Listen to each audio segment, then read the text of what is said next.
Greetings, one and all, and welcome back to another podcast with Amoda Maa and myself, Kavi. It's a pleasure to be back, but it has been really quite a long time. We've been away on retreat. Now we're back to offer you a pre-Christmas podcast that we hope will give an insight into some of the nuances of the awakening journey. Hello, Amoda. Hello, Kavi. So today we are going to explore awakening social interactions, relationships, conversations, and such thing.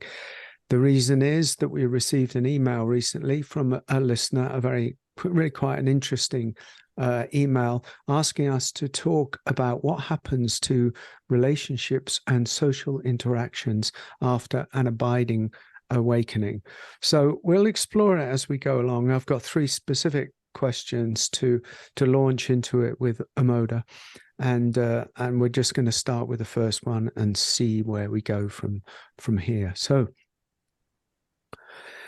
let's see, Amoda, let's explore what happens to conversations and relationships with so-called non-awakened people.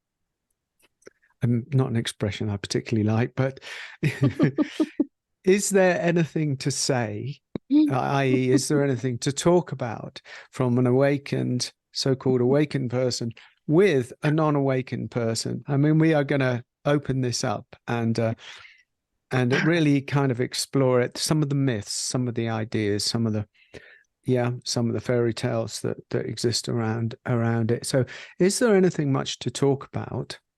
Can you even have a relationship between an awakened and a non-awakened person?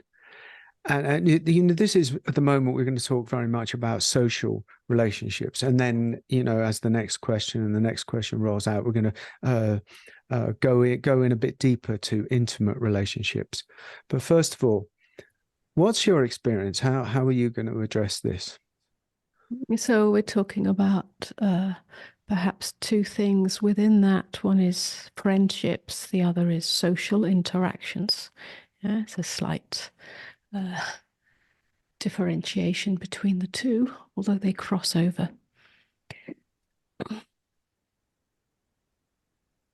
Let's say friendships that are based really in love. Maybe they're long-term friendships. Maybe they're brotherly, sisterly friendships. And there is a deep bond of love that, if you like, transcends time and space, and transcends experiences, personal experience. That can continue, of course. With those kind of friendships that have a deep bond of love, we don't have to agree on everything. We don't have to have the same experiences. We don't have to have been on the same spiritual or human journey. So perhaps those kind of friendships can continue. What do you talk about? You talk about anything and everything. You talk about how you feel. You talk about what's going on in your life. You talk about, I don't know, there are many things, the beauty of the day or not. So, yeah. Social interactions that are more passing, that are more based on the need to belong, the need to agree, the need to voice one's opinion on a topic. Very often social interactions begin with that. I think this, I believe that. And it goes back and forth, and you're kind of testing out whether there's a potential friendship here, or a potential sense of belonging to something, some ideology, or some like-mindedness, or some shared activity. Those often fall away because there's no more need. Can social interactions take place with a neighbor, with a, I don't know, somebody in the store, somebody? Yeah, of course. The whole of the human experience continues, but it's not based in what we might call a kind of one-upmanship or a kind of comparison that often takes place in social interactions, which comes from an egoic paradigm. There's a much more open and sense of listening, or sense of silence. Doesn't this depend? I mean, we haven't even really got to the base, the root of the conversation yet. It's sort of doesn't it? It also include the personality, of the individual who's had an abiding awakening. It's not just some blank slate that's being written upon. Awakening does this to every single individual who has an awakening, not experience, but a transformation into an awakened life. There are many myths, there are ideas, there are imaginations that people have about what happens, but from what I've seen, there's no one size fits all. Still, the personality, continues, and some people are more social than others, whatever that means. And some people are more introverted than others. Some people move further away from society, and some people are okay with kind of the movement of the interactions with other people. Would you say that? I think that definitely has a factor in it. Yes, there are individuals that were perhaps are more extrovert in personality, and others that are more introverted. That is true, and so there's no one size fits all by any means. However, I would say that there's an element. It's almost like you go beyond introversion and extroversion, and I would say that's probably.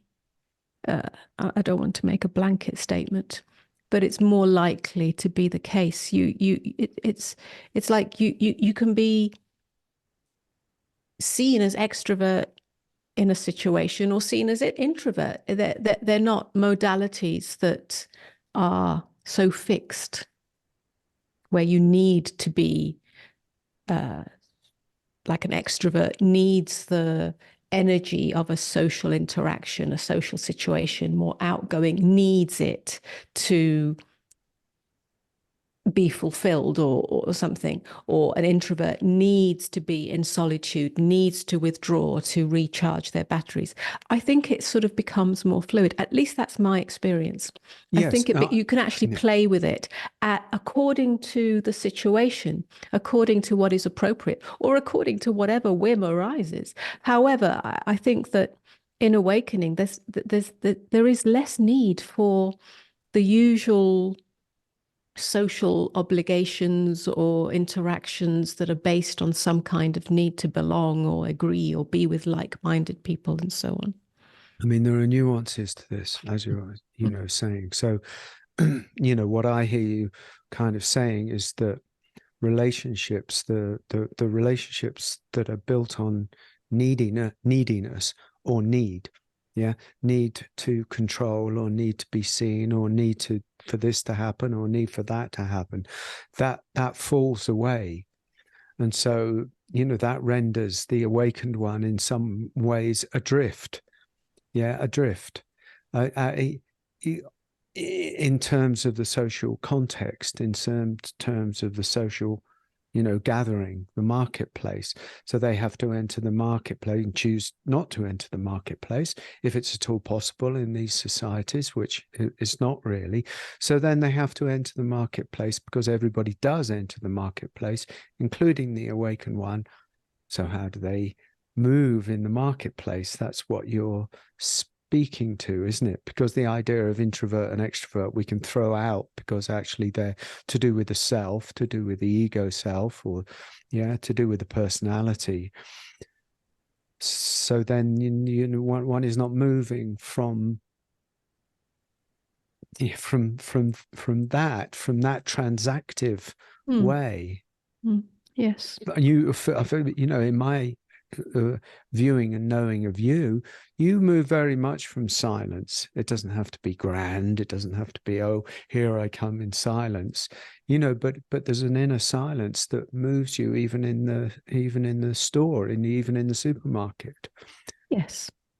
Yes. I think that is the case. I mean, I have met other awakened individuals other than ourselves. And the tendency is not for the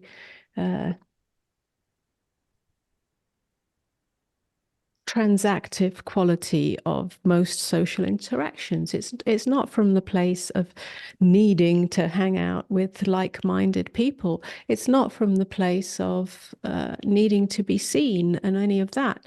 There tends to be a silence that is the intelligence that moves everything. So yeah, it can move in many ways. There's no rule. I must say at this point that we should also say that an awakened individual doesn't need to talk to others that are awakened. It doesn't need to talk about awakening. So that's something that I think, it can be a misunderstanding that, well, an awakened individual doesn't go to a social situation, so and so, because there's no other awakened individuals to talk to about awakening. You really are not interested in speaking about awakening. Well, I'm not.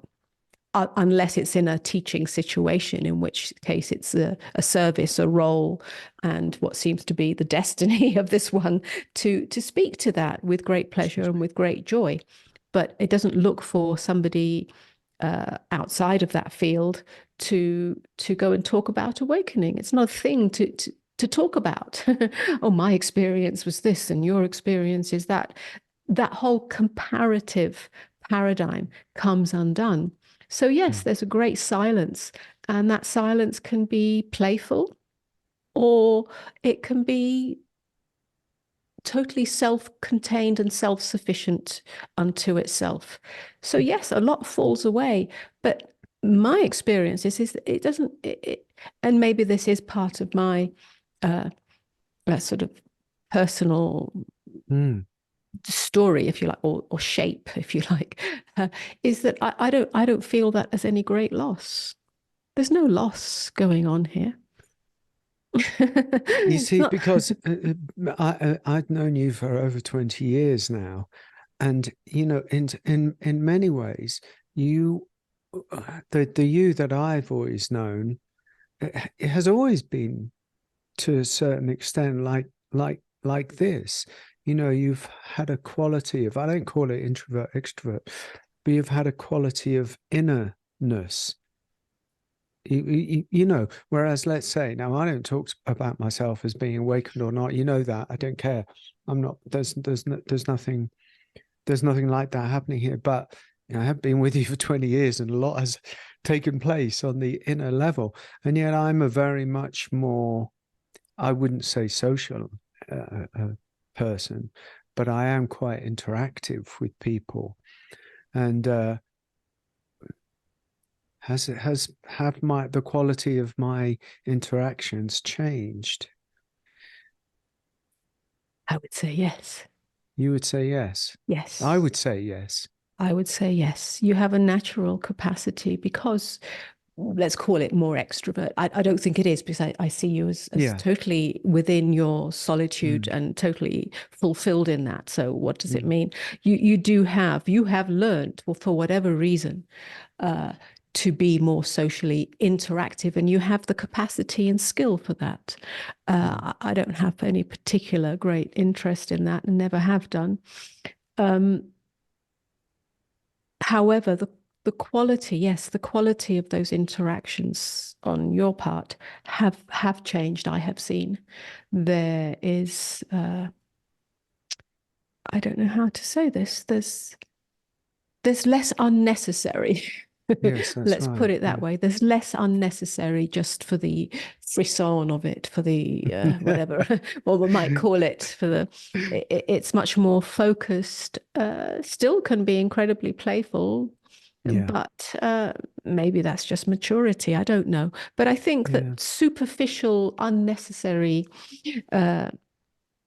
interactions, conversations do fall away, and also any need to the frisson of opinion, the frisson of viewpoint, perspective, that falls away. There's no need for that. And if we look around in most social interactions, that on whether it's about politics or about the state of the world or about even one's personal life and so on, that is very prevalent. Yeah, that's where a lot of the interaction takes place.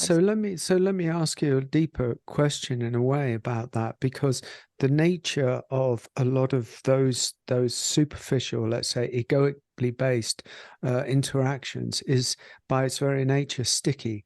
Yeah, there's a sticky quality to it. What Eckhart Tolle might call the pain body, I just call the sticky body. Yeah, and so it draws people into its kind of spider-like web, and everybody's doing this web thing, or everywhere that they go. And one of the things that does change completely is there's no longer a stickiness. Not necessarily that there was greatly, but there was a vulnerability or a susceptibility to that stickiness in the old days. Yeah, and that changes, but other people don't change that. And so some of the tactics, the unconscious tactics that people play, they you or I or we meet people. Yeah, we tend to as little as possible, but we do meet people, and so there's that sticky quality. So, and the nature of that sticky quality is to stick other people to it. And they don't care whether you're awakened or not on the level of stickiness. What do you do? You mean when there's an attempt unconsciously for emotional entanglement? Correct. Emotional entanglement comes because my needs aren't met, or I've been misunderstood, or I need you to understand me, or I feel rejected in some way, or whatever that might be, depending on one's personal situation and story. Well, yeah, what does the awakened one do in response to that? Well, I don't know what they do. For myself. Well, you see, because suddenly somehow there's an awareness of that game. Well, you which simply just don't respond to it. You don't respond to it. You can listen without responding, without reacting, I should say. There's no reaction. There's no need to enter the argument. There's no need to enter the, oh, I'm sorry, I didn't understand you. Because that isn't what's going on. It's a projection, if that's the case. Personally, one doesn't, let's put it this way. One tends not to come into those interactions. You attract stickiness when there's still stickiness inside. You just don't come across them. Or very, very rarely. It just doesn't. The resonant frequency that's going on just doesn't get involved in that. It doesn't come across it. So there's no relationship in that sense? I mean, is awakening the end of relationship in that sense? I think it is. I would say so, yes. Yeah, I mean, yes, let's call it like it is. I think awakening is the end of relationship. Yes. Because you and I, we never say that we're having a relationship as such. Well, we're talking about intimate relationship now, so we can talk about that, I guess.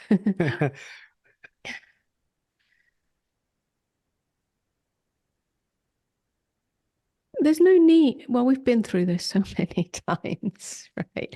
We've spoken about this so many ways, and we've just run a course on it, a weekend retreat on this topic. Yes. The whole conventional matrix, not just in relationship, although everything's relationship, the whole conventional paradigm of interacting with reality, and reality includes other people, includes life, includes the world, comes undone. The question or the point of confusion that has brought a questioner to ask these questions, to us, is coming from the perspective of the one who is in that paradigm, who cannot see how it would be. You cannot know how it is until it is. So when this conventional matrix comes undone, the primary concern for the individual who's still on the path, let's say, is that I'll be left outside of the world, outside of the society. I'll be alone, I'll be lonely, I'll be misunderstood, and all the normal human interactions will either just won't be there anymore, or they'll be meaningless. But that means something to me. It means that I'll be lonely or left, and so on. That very belief, or even that question, is based on a false premise. Yeah? Yes, everything comes undone. The sticky, transactive quality of the relationship with everything and everyone comes undone. But it doesn't leave you lonely. It doesn't leave you unfulfilled. It doesn't feel you standing outside of anything, because in awakening, you are intimate with all things, but it doesn't mean that you need anything or anyone to fulfill you. So there's a great fulfillment in just living this life as it unfolds, as it is, whether there is a relationship like with us, two people living and together and working together in our case, whether it's a family member that you're close to or a friendship. In some ways, it doesn't matter, because there's great fulfillment. And perhaps some social interactions fall apart and some don't. They continue because they're based in a deeper love, a love that allows silence. You can be with a friend and be together, let's say, in the field of silence. That doesn't mean that you never speak to each other, but it means that you're not filling in all the gaps and needing that sticky stuff to glue the friendship together. It's much more about being together. So there's no lack of anything here. There's no loss. So yes, the need for relationship falls apart. The need for friendship falls apart. The need for belonging falls apart. But it's not, a sort of rejection of anything. You're not rejected. You're not, yeah. And how it plays itself out, that is unique for each individual. Yeah, I think you've just about summed it up then. Let's just talk about in intimate. There was a question about in an intimate relationship. There was two questions actually. One was, there are, yes. What if you're in an intimate relationship and you have awakened and the other one hasn't and they're not interested? That's one question. And then what happens in a relationship? For instance, I think they're alluding to our relationship. Perhaps there's, a mutual awakening, although our awakening has taken place in different ways. That doesn't matter. But both of us have woken up out of the dream of separation. What happens? Do we just talk about awakening? Can we talk about anything else? If we haven't got any opinions, then what's our relationship based on? So those are two questions that might be something we can valuable to tap into. Proceed. Proceed with tapping. A relationship with somebody that's not awakened.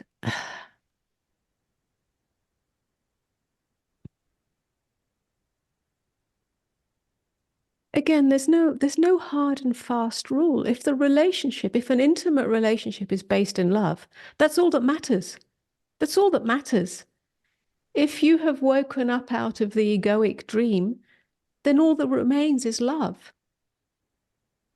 So then there's just love. You love the other, whether they're awakened or not. You know, awakening isn't a label, isn't a badge for the personality, for the personhood. So you don't care at that point. You're not caring whether the other is awakened. You see awakening everywhere. You see consciousness everywhere. You see, you know, you meet the other from the oneness in you. So it doesn't matter. So the relationship can deepen. It Yeah. can, yeah, it could, there's, yeah, go on. Well, it's also true that because, you know, for the awakened one, let's say, in that kind of dynamic, the allegiance is to truth, to love, and love's truth. And so then, because that new allegiance has arisen as being the primary, then it's pretty much destiny takes its course. If it isn't it, it's not by design, it's through grace. Either the Well, other will fall away or the other won't fall away, surely. that's right. I mean, if you're in an unconscious relationship, one based on unconscious strategies of need and control and bullying and bartering, which is sounds terrible, but actually is what takes place in all relationships that are unconscious, if you like, then it's likely to fall away. Just as my relationship prior to this just came to an end because the strategies were no longer sticky enough to keep us in place, and so on and so on. So yes, grace or divine destiny will take care of it. Either it will fall away, either it won't function anymore, either you'll realize there's a great distance, you can't reach across the divide, it no longer fulfills you. And of course, there can be difficulties in that because you don't want to let go. And this, yeah, but something will happen that will reveal that it's time to move on, right? So that may take place, or the other one might leave you. Yes. But it's not about, oh, you've awakened and I haven't. It's just simply the glue that was there is no longer there. And so something, either the friction increases or there's a kind of distancing or a barrenness that takes place and you know there's a heartbreak in moving on or something and but it happens. So that's one possibility. The other possibility is that you deepen into love, and the other is not consciously but perhaps subconsciously resonant with the frequency of openness that is in you in as the awakened one. But again, it's not about the awakening, it's about the possibility of meeting in a deeper place, meeting in beingness. And something in them rises up, not because they go, oh, I need to understand the same spiritual things as you, but because love grows in that fertile ground.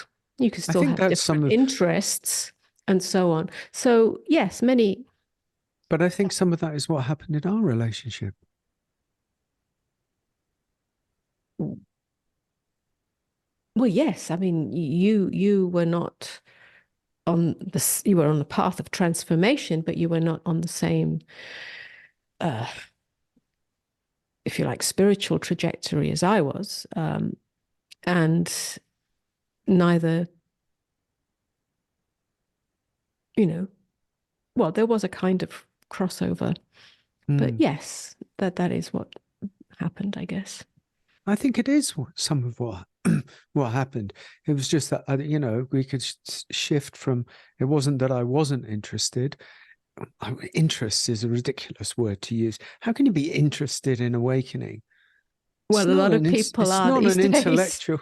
It's like, oh, I'm going to study awakening at some college. Well, It's not an interest. Are interested It's like in It's like, wow, I wasn't, that was nothing, none of that was kind of happening. But there was a longing for an inner kind of freedom that in a way you reflected, because I kind of knew something had happened to you, but we didn't speak about it in the sense that, to sit down and say, well, hold on a minute, what's happening in this relationship? You've reached the exalted height of awakening, and I haven't, therefore I need to follow the practices that you've set down. And it was very much just a fragrance of I thought, the candle.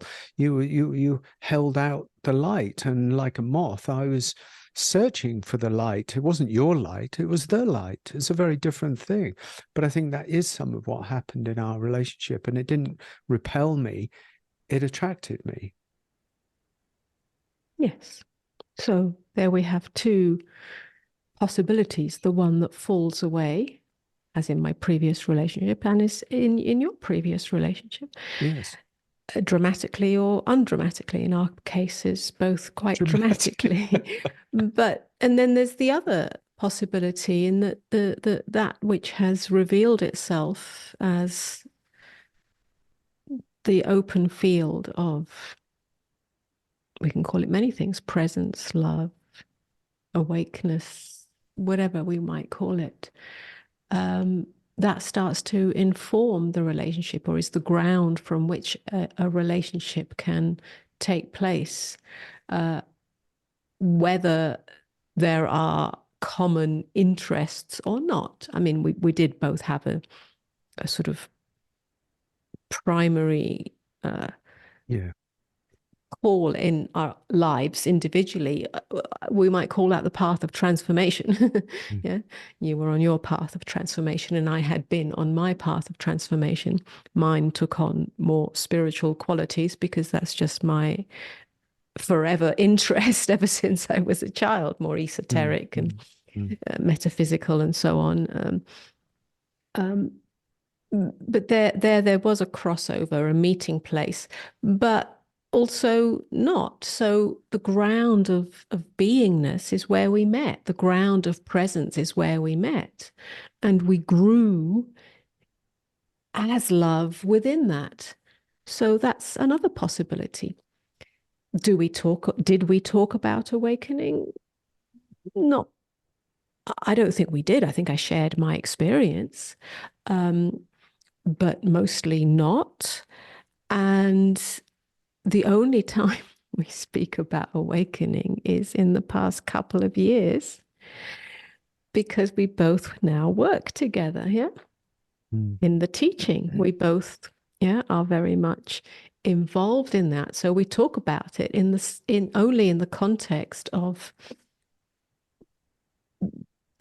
our interactions with individuals, our interactions with each other within the context of teaching, and so on. And any insights or reflections that may come from that, which is important in the work that we do. But in terms of a topic, it's not been something at the forefront of our relationship. Truth, yes. The truth of how we feel, the truth of how we are, the self-honesty, the self-revelation, the deep listening to ourselves and to each other has been the bedrock of our relationship. So I think that's what probably changes in an awakened relationship. Do we talk about ordinary things? Of course we do. We talk about who's going to walk the dog, and what we're going to eat this weekend, and what we'd like to, the stuff of life. Do we talk about opinions? Actually, no, we don't. Personally, I'm not opinion based, I don't think, am I? That's not where I come from. I have no interest in sharing my opinion about this or my opinion about that. But I don't think I ever have been, actually. But we talk about ordinary things if they're relevant or not. Yeah. I think the just responding to that, I think that, it's not like the idea, these ideas, are some of them are just myths in such a sense. And so it's not extreme. It's not like ordinary, regular conversation doesn't show up. Ordinary kind of belief or opinion, or I have a view of something to do with the world, or it doesn't show up. It's a blank individual who's just sort of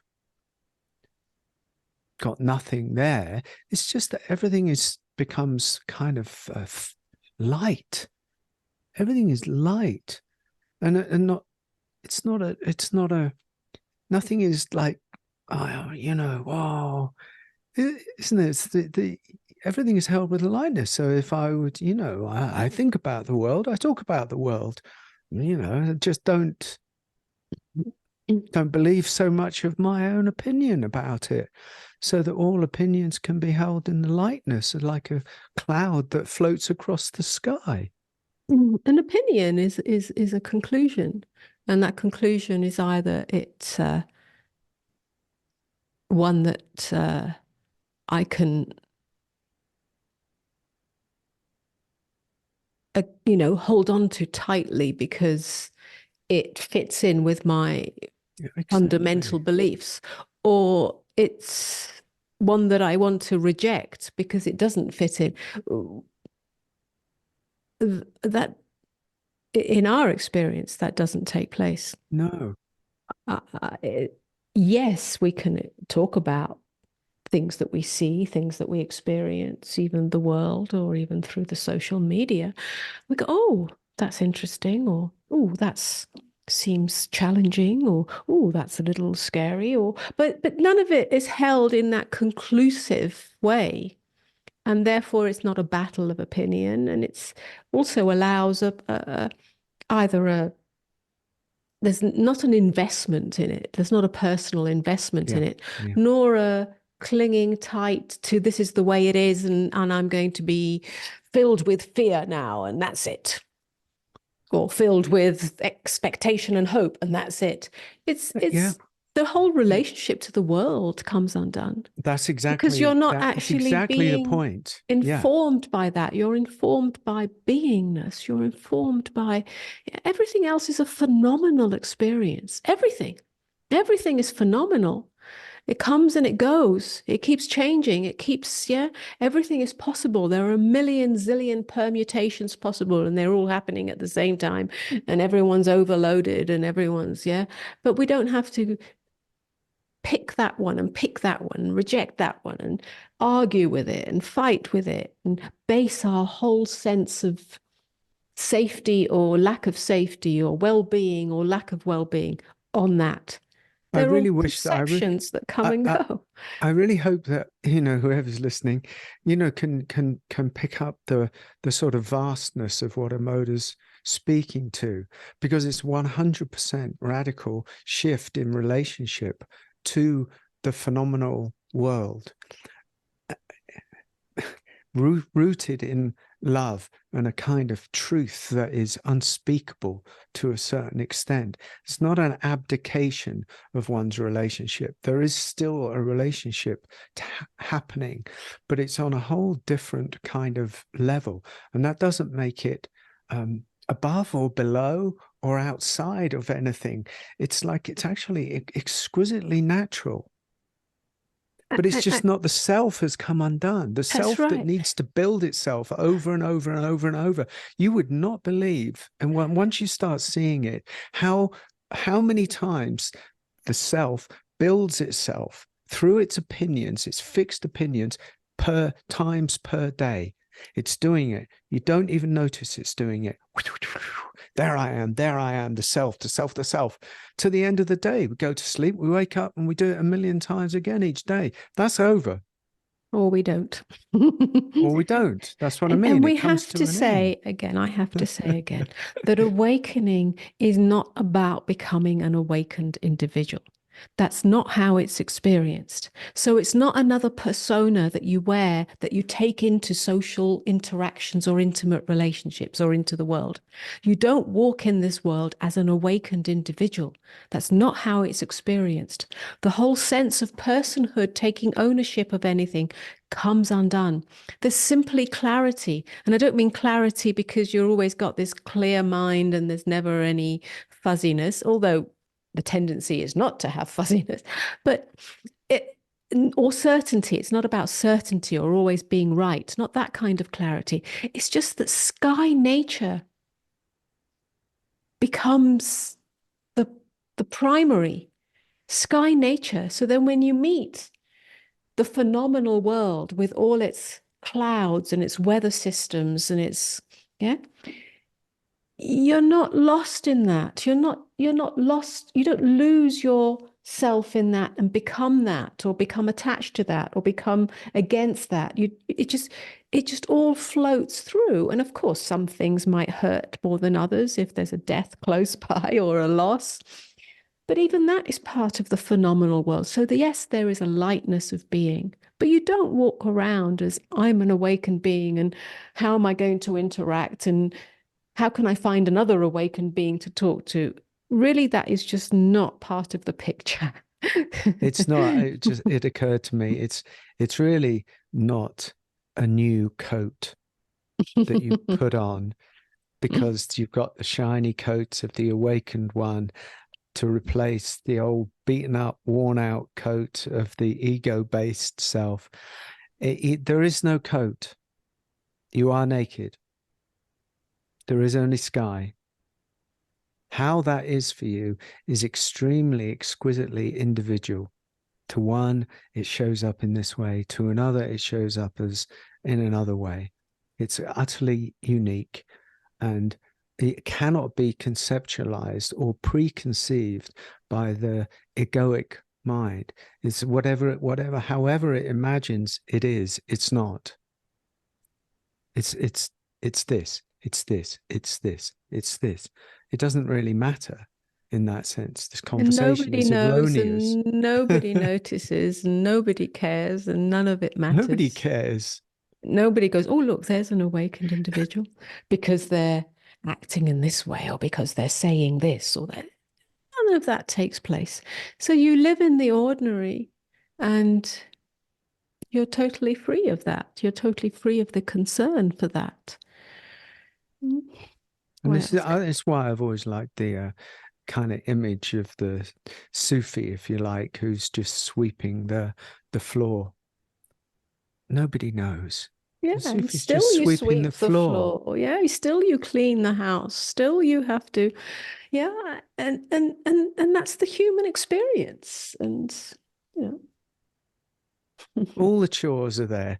I have to but go this, out and dig the snow out. I have to, we have to go and take the car to the car wash.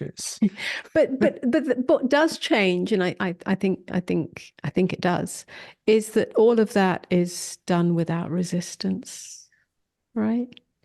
It's not a problem. Okay, if there's some tiredness or you've got a really busy day and there's just, or whatever it is, you might say, well, I don't really, that's just one thing too many, or I can't attend. But all of it just is taken much more lightly. And the stuff of life, I personally don't find it a burden. Yeah. It's, or it's like you can get your hands dirty in the world, whatever that means, whether that's doing your tax returns or this, that, and the other.